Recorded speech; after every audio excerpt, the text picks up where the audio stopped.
Attention, toutes les histoires que vous allez voir sont vraies.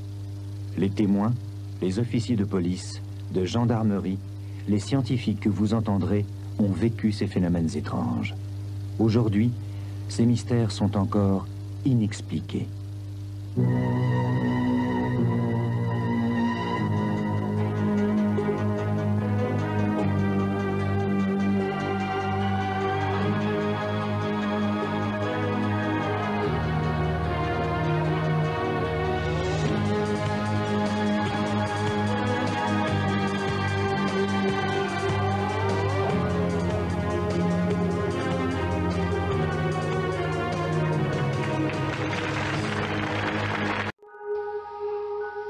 Et salut tout le monde, c'est DomTom Gamer, j'espère que vous allez bien.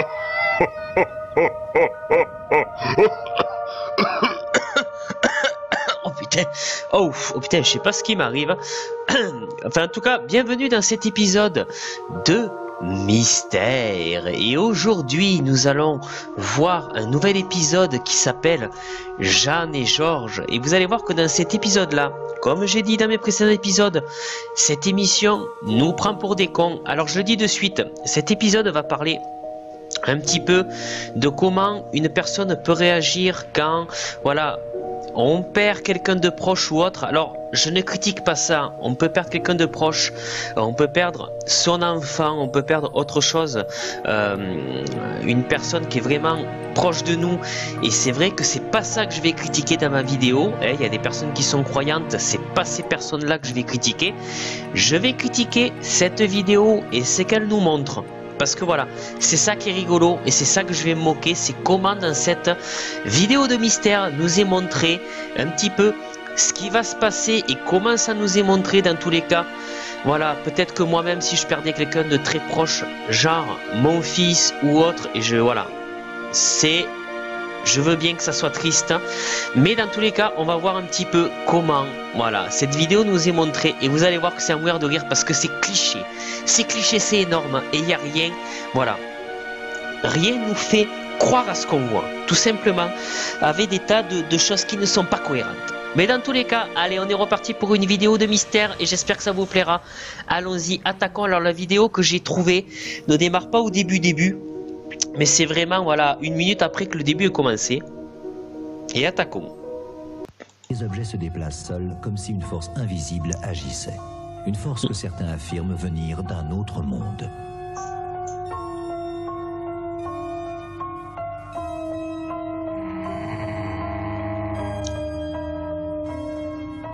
Cette mystérieuse expérience, Jeanne Moranier va la vivre en 1973, quelques mois après la mort de son fils Georges, âgé de 29 ans. Voilà, vous avez compris, hein, voilà, son fils Georges est mort. Et on comprendra pourquoi il est mort, mais beaucoup plus tard dans la vidéo, parce que ça n'est pas encore dit de suite. Hein. Et là, les choses vont commencer. Alors là, je croyais que c'était peut-être les cendres de son fils, mais apparemment non, c'est une espèce de boue de lanterne. Hein. Mais sur le coup, j'avais cru que c'était peut-être une urne, mais ça n'a pas l'air d'être ça. Toutes les croyances et les certitudes de Jeanne en seront bouleversées.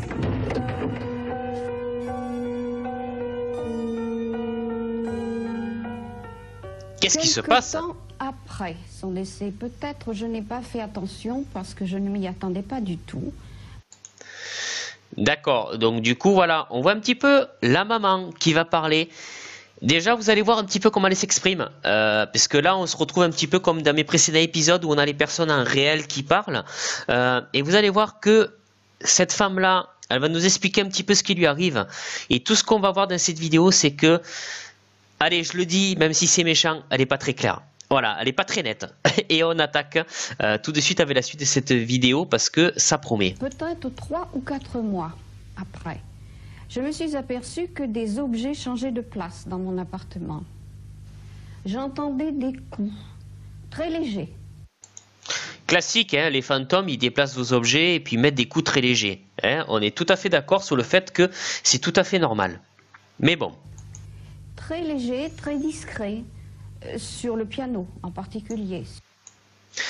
Alors elle a dit très léger sur le piano en particulier, et vous allez voir que effectivement ce qu'on va voir dans la suite de la vidéo, c'est que les coups sont très légers et sur le piano en particulier. Et vous allez voir ce que c'est des coups très légers sur le piano. Sur les meubles, sur les cloisons. Une nuit, Jeanne et son mari dorment tranquillement, quand soudain... Ok, il y a un coup sur le piano, on est tous d'accord. Paul? Regardez bien ce bon Paul, quoi, parce que Paul, son mari, vous le voyez là? Eh bien, vous le verrez plus. De tout le reportage, on verra plus jamais Paul, de tout ce qu'elle va nous dire dans le reportage ou autre. Paul, lui, le papa, on ne saura jamais ce qu'il pense de toute cette histoire. Je le dis, c'est clair et net, lui, on le verra jamais. Voilà, mais il est là en train de dormir et Paul, apparemment, lui, il dort quoi, me réveille pas, le gros macho, mais on le verra plus. Mais bon, tout va se centrer sur la mère. Bon, laisse-moi dormir, putain. Jeanne est intriguée et inquiète. Une musique semble venir du piano. Quelqu'un se serait-il introduit dans la maison? Un peu... Quelqu'un se serait introduit dans la maison. Alors c'est vrai que si vous avez un cambrioleur qui vient chez vous, hein, ou quelqu'un qui s'introduit chez vous, ben la première chose qu'il va faire, c'est qu'il va jouer un air de piano. Hein. On est d'accord, quoi. Rien que le commentateur, il est con, quoi. Oui, un cambrioleur ou quelqu'un qui vient chez vous, il va pas se mettre à jouer pam, pam, pam, pam, quelque chose chez vous. Donc du coup, voilà, elle, ça l'intrigue, c'est tout à fait normal. Et remarquez les coups légers sur le piano. Effrayée, elle se dirige vers le salon. C'est étrange. Cette mélodie lui est si familière. Forcément.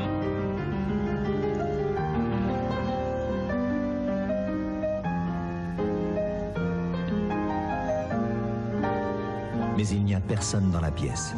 Le piano joue seul.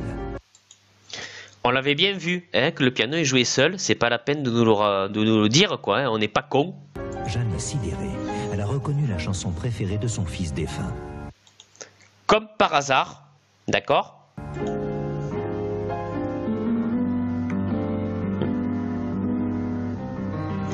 Oh mon Dieu!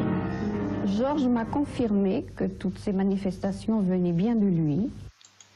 Alors, il lui a confirmé que ça venait de lui. Alors, on verra plus tard comment il lui a confirmé. Parce qu'il fallait, il fallait que je comprenne qu'il était vivant.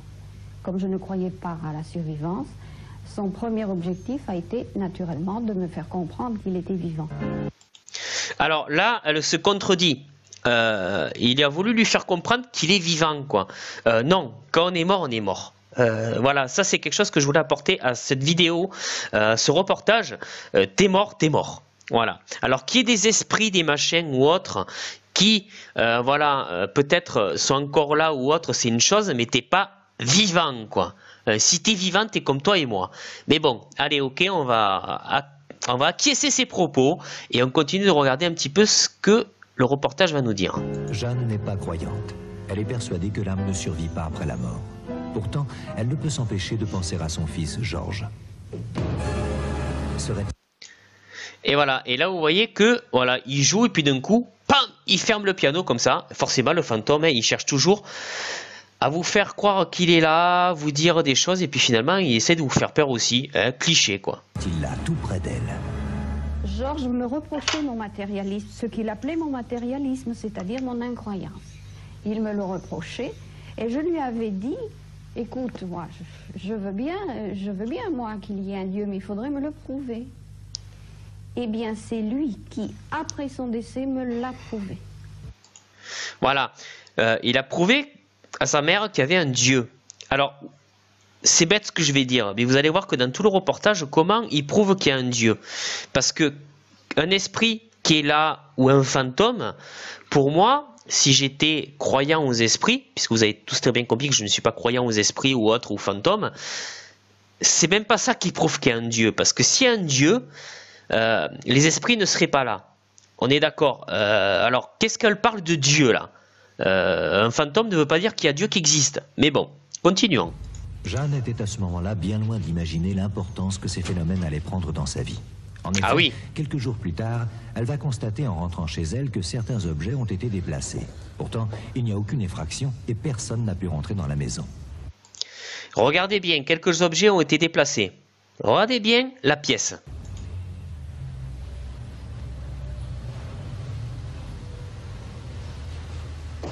Ah oui, parce que le fantôme, hein, il va vous foutre le bordel, quoi.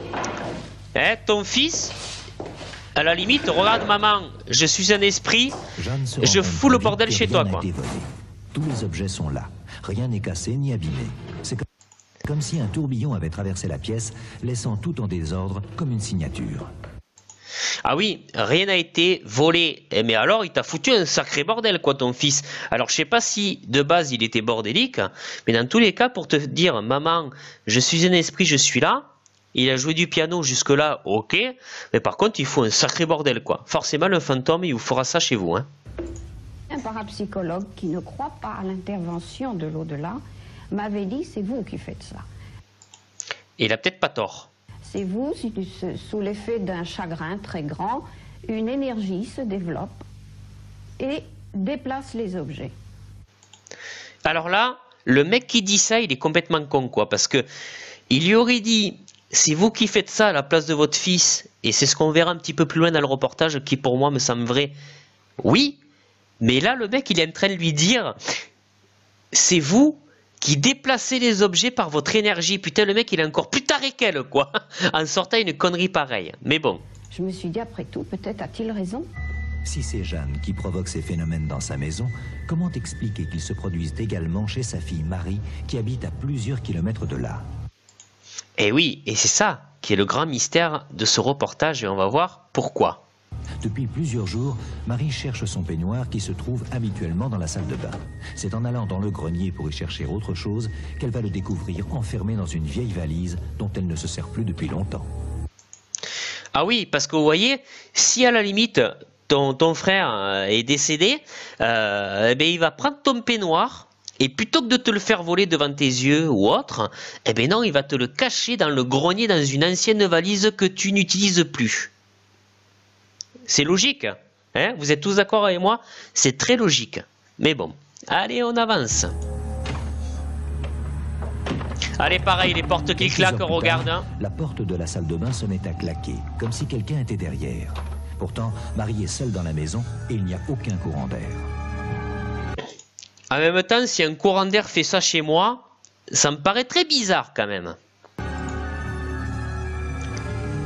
J'ai tendance à penser que c'est mon frère qui me fait ça, mais rien ne me le prouve vraiment, parce que moi en plus j'ai aussi l'esprit scientifique, j'avais une profession scientifique et je suis très rationaliste aussi. Et bien sûr j'ai des doutes, je ne vois rien, c'est ça, je ne vois pas, je ne peux que constater des phénomènes paranormaux. Alors regardez, elle n'a pas voulu qu'on voit sa gueule, quoi. Je la comprends, avec un petit peu le sujet du reportage, quoi. Qui se passe chez moi et hors de chez moi. Dans le cas de Madame Moranier, les phénomènes physiques qui rappellent fortement un poltergeist se déroulent dans 3 endroits différents, à son domicile et au domicile de ses 2 filles, donc les 3 endroits étant différents et fort éloignés l'un de l'autre. C'est relativement rare. Alors oui, c'est relativement rare, et vous comprenez pourquoi c'est relativement rare, et que ça ne peut pas se produire. Voilà, alors lui, il est en train de vous expliquer, le gros arnaqueur, hein, parce que lui, il doit arnaquer des gens, quoi, que c'est effectivement rare que ça se produise, pardon, à 2-3 endroits différents. Et là aussi, c'est un petit peu la base de ce reportage, et vous allez voir, pardon, pourquoi je dis ça. Janine, la seconde fille de Jeanne Moranier, sans même savoir ce qui se passe depuis quelque temps chez sa mère et sa sœur, va elle aussi être confrontée au phénomène de façon très particulière. Alors là, dans le reportage, il précise qu'elle ne sait pas ce qui se passe chez sa mère et sa sœur. Faux. Et vous allez voir pourquoi. Dans la chambre voisine, son petit bébé, tout juste âgé de quelques mois, dort profondément. Quand soudain... Oula, attention.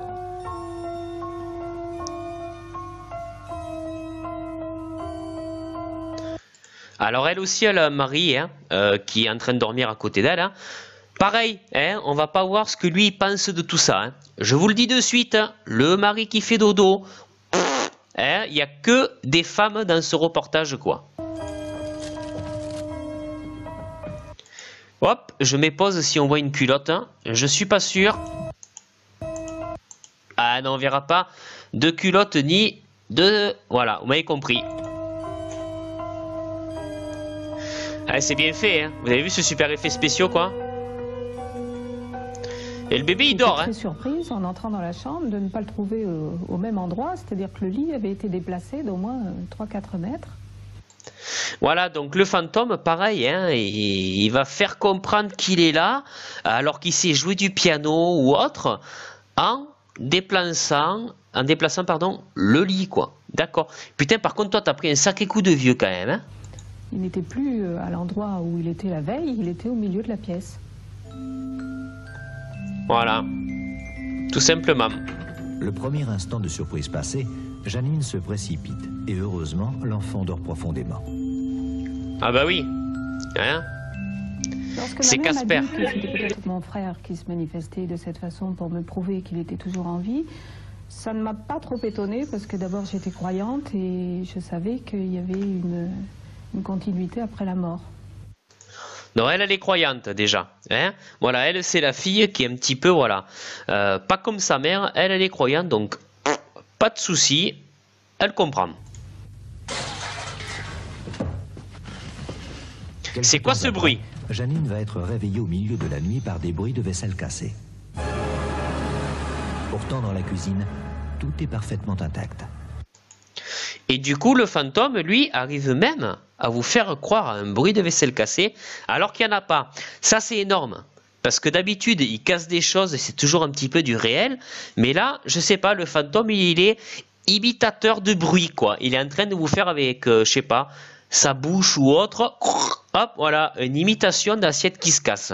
Ok. On ne peut pas dire qu'il s'agisse d'un délire collectif, pour la bonne raison que ces trois femmes ne vivent pas ensemble. Géographiquement, elles sont très loin l'une de l'autre.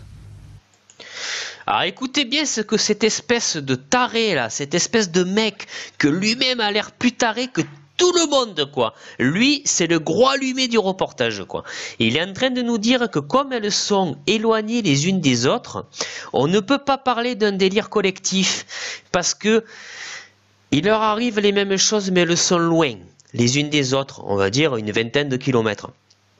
Mais oh Coco, le téléphone, en 1973, ça n'existe pas, quoi. Hein, la maman, elle n'aurait pas pu appeler sa fille, qui aurait appelé sa sœur, qui aurait appelé... Il est en train de dire que c'est impossible qu'il y ait un délire collectif parce qu'elles sont loin, alors qu'elles ont le moyen de communiquer. Et c'est là où le reportage, moi, je trouve qu'il n'est pas cohérent. Et c'est ça justement qui est intéressant, c'est que chacune a eu ses manifestations dans sa propre maison, dans son propre appartement, et sans rapport avec ce que recevait leur mère. Voilà, et c'est ce que je dis, hein, on est tout à fait d'accord. On pourrait parler de délire collectif si elles vivaient ensemble dans le même appartement.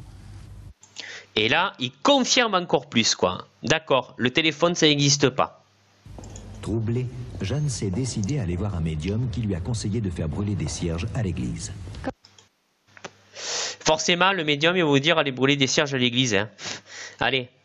Quand j'ai fini par comprendre que c'était vraiment Georges qui se manifestait, que vraiment il y avait une survie, que par conséquent il y avait un Dieu que j'avais nié.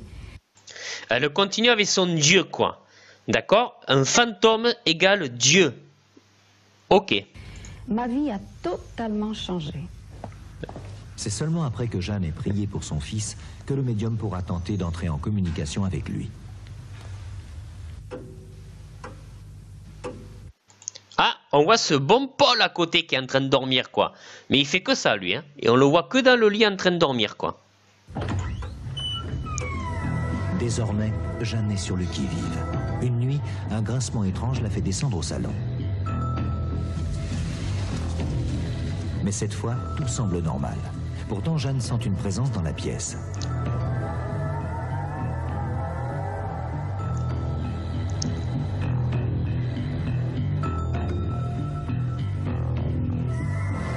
Que va-t-il se passer?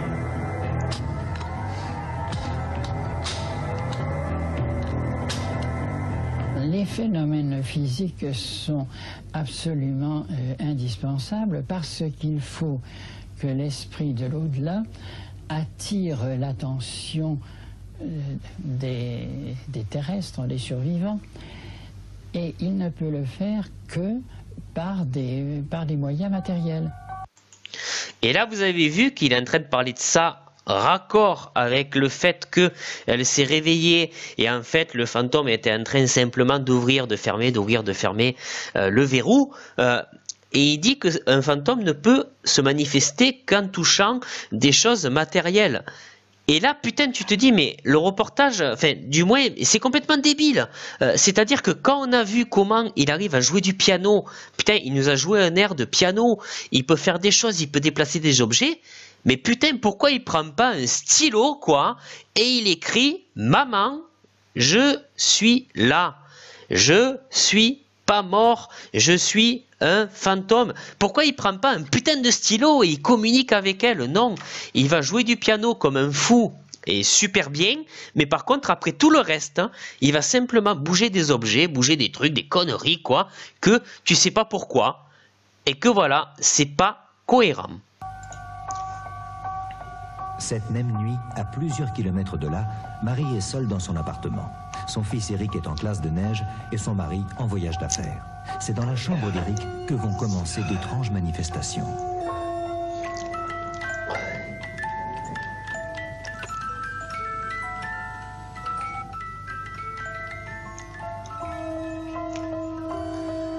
Alors attention, regardez bien ce passage. Les bruits qui l'ont tiré de son sommeil. Et c'est dans la chambre de son fils qu'elle va vivre une expérience qu'elle n'oubliera jamais.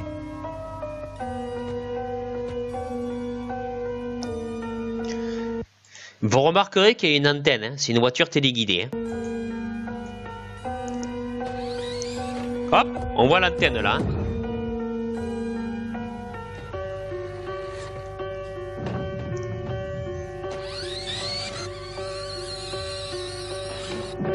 Et maman, à cette époque-là, m'avait dit surtout n'aie pas peur, si tu vois quelque chose de bizarre, tu penses tout de suite à ton frère et tu lui parles. Et là, vous voyez qu'elle communique par téléphone. Elle lui a dit, si tu vois quelque chose de bizarre, pense que c'est ton frère. Donc du coup, ils ont quand même communiqué par téléphone. Et si il y a délire collectif, eh bien effectivement, là, ça se voit. Honnêtement, elle est en train de le confirmer, quoi.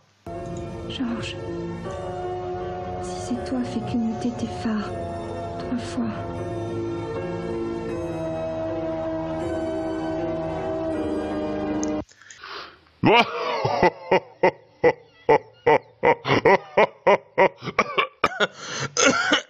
Oh putain, mais qu'est-ce qui m'arrive quoi? Bon ok, vous avez vu que là, voilà, on est en train de dire, si c'est toi, fais-moi signe quoi. Et la voiture, elle clignote. Comme je dis, il pourrait prendre un stylo et lui dire en écrivant, plutôt que de déplacer une vulgaire voiture, oui c'est moi, comment vas-tu, je suis un esprit qui rôde, je pense, voilà, enfin bref. Non, il va utiliser une voiture pour clignoter 3 fois des phares quoi. Mais faut arrêter les conneries quoi.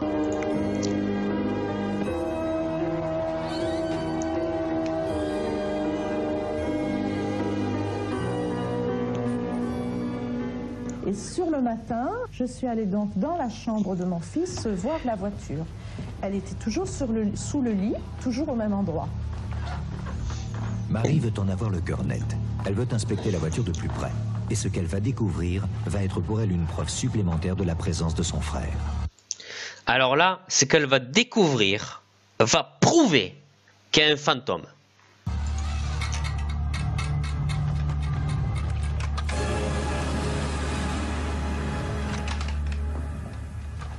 J'ai osé la toucher et je l'ai vraiment manipulée. Alors, vous remarquerez qu'il n'y a plus l'antenne, histoire de vous faire croire que c'est plus une voiture téléguidée. Quand on regarde bien la vidéo, on voit qu'ils ont enlevé l'antenne, histoire d'être cohérent. Hein. J'ai regardé partout et j'ai constaté qu'elle n'avait pas de pile, ce qui est très important. Ah oui, il n'y avait pas de pile. C'est super important parce que même s'il y avait des piles, toi-même qui a des enfants et qui a des voitures téléguidées, il y aurait des piles, c'est tout à fait normal de voir la voiture avancer dans la nuit parce qu'elle a des piles. Hein, alors que là, comme elle n'a pas de piles, hein, c'est normal quoi. Enfin, ce que je veux dire, c'est que c'est complètement con. C'est nul ce qu'ils disent quoi, mais putain, arrêtez quoi. Enfin, de toute façon, comme disent les enfants, c'est une voiture qui ne marchait plus du tout. Elle était cassée, elle était dans le tas de jouets comme ça qui n'était pas rangé dans la chambre. Ah ben là, ça explique tout alors. Ok, je m'incline. Allez. Jeanne continue de faire brûler des cierges en priant pour son fils. Le jour du rendez-vous avec le médium pour tenter d'entrer en communication avec Georges est enfin arrivé. Et vous allez voir que ce médium, c'est le plus bel arnaqueur qui existe, quoi. Jeanne est partagée entre l'espoir et le doute. Est-il vraiment possible que son fils puisse lui parler?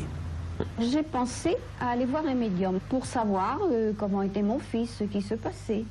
La première question, bien entendu, que j'ai posée, c'était pourquoi t'es-tu suicidé? Parce qu'il s'était suicidé. Ah, alors là, on apprend quelque chose quand même. Depuis le début, hein, ça fait à peu près 11 minutes que le reportage défile. Et voilà, il s'est suicidé. Bon, ça n'a pas grande importance, mais bon, on l'apprend que maintenant. Il a répondu, pas à moi, au médium, je voulais reprendre ma forme astrale. Il savait qu'il y avait une vie après la mort. Est-ce que c'est toi qui jouais du piano? Oui. C'était moi. C'est par écriture automatique. Et regardez le mec, repassez-le en arrière, sans déconner. Il y a... c'était moi. C'est-à-dire que il faut pas être con, quoi. Elle a dû lui raconter un petit peu ce qui s'est passé, et lui, il fait croire hein, qu'il est en écriture automatique, et elle le pose une question toute con. Est-ce que c'est toi qui joues du piano? Sachant que elle a déjà lui dire qu'elle a vu son fils qui jouait du piano, et lui, super comédien qu'il est, il fait « Oui, c'était moi ». Voilà, hein, d'accord, vous avez compris le gros arnaqueur, quoi, hein. Automatique que le médium est entré en contact avec Georges. Jeanne est oui, bien sûr, convaincue que la mort n'est pas une fin et que son fils est toujours près d'elle. Au bout de quelques mois, elle parviendra elle-même à recevoir les messages de Georges. Et comment vous montez le bourrichon hein, ben, c'est elle-même qui va recevoir les messages de Georges. Très vite, le crayon a fait des courbes, des dessins. Et je sentais une poussée dans ma main. Et la communication est intuitive. C'est-à-dire que je fais le vide dans mon cerveau et que je capte la pensée de mon fils. Je suis persuadée que c'est mon fils qui fait tout cela, que c'est avec lui que je communique. Et non, et ce n'est pas elle, hein, c'est pas son esprit qui fait qu'elle va écrire pour elle, quoi. Non, elle a senti quelque chose qui l'a poussée à écrire, et c'est pas psychologiquement qu'elle va interpréter ce que elle pourrait dire à la place de son fils. Hein? D'accord. Pour moi, il n'y a pas le moindre petit doute, ce n'est pas possible. Eh bien, en te regardant parler, on est d'accord avec toi, on te croit. Cela fait maintenant presque 20 ans que Jeanne prétend communiquer avec son fils défunt. Il lui aurait même dicté les derniers livres qu'elle a écrits sur cette expérience. Comment... Alors, il lui a dicté les livres. C'est-à-dire que cette femme, si on comprend bien, a sorti les livres et les a vendus, hein, histoire de se faire un peu de thunes. Et c'est lui qui lui a fait écrire des livres. C'est-à-dire que le fantôme, il va vous dire hey, maman ou papa ou peu importe, hein, n'importe qui, on va écrire un livre. Allez, vas-y, hein, ouais, prends-nous pour des cons, quoi. Comment expliquer les phénomènes étranges qu'ont vécu Jeanne Moranier et ses deux filles? Ont-elles inconsciemment provoqué elles-mêmes ces manifestations hors du commun pour se donner l'illusion que Georges était toujours près d'elles? Ou est-il possible qu'il y ait une vie après la mort et que certains défunts puissent nous en donner des signes?